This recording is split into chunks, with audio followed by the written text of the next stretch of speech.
안녕하세요. 이 영상은 C1에서 C2 수준의 어휘와 표현을 사용해 만든 영어 대화 콘텐츠입니다. 이 대화를 자연스럽게 따라가며 뉘앙스까지 느낄 수 있다면 여러분은 이미 고급 영어 사용자 단계에 와 있습니다. 모든 단어를 정확히 몰라도 괜찮습니다. 중요한 것은 의도, 맥락, 감정의 흐름을 이해하는 것입니다.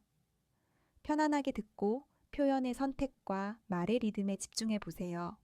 여러분의 영어는 이미 충분히 성숙한 단계에 있습니다. Hello, everyone, and welcome back. This is Mizu, and you're listening to a space where learning English is not about pressure, but presence. Hi, everyone. I'm Lucas. And honestly, I'm relieved to be here today.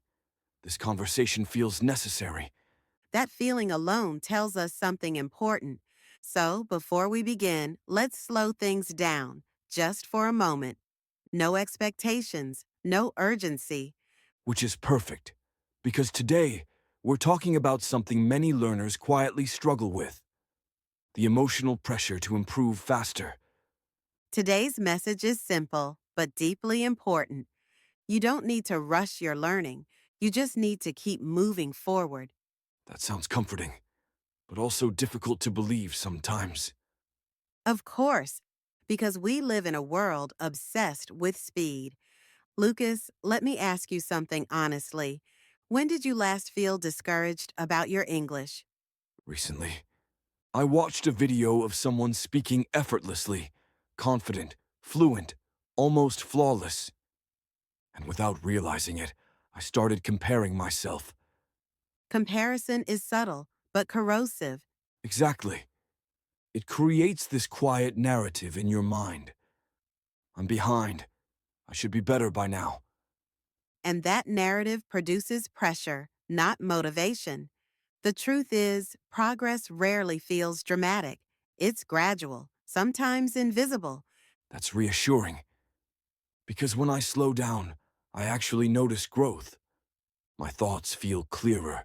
My sentences more intentional. That's because sustainable learning is built on habits, not intensity. So 10 calm minutes every day can outweigh hours of forced studying once a week. Absolutely. Small, consistent habits compound over time. There's another fear many learners have. If I speak slowly, people will think I'm not good at English. That's one of the biggest misconceptions. Clear communication is far more powerful than fast speech. I've noticed that when I slow down, I feel more in control, less anxious. And that confidence is audible.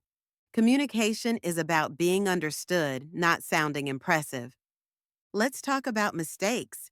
How do you usually react when you make one?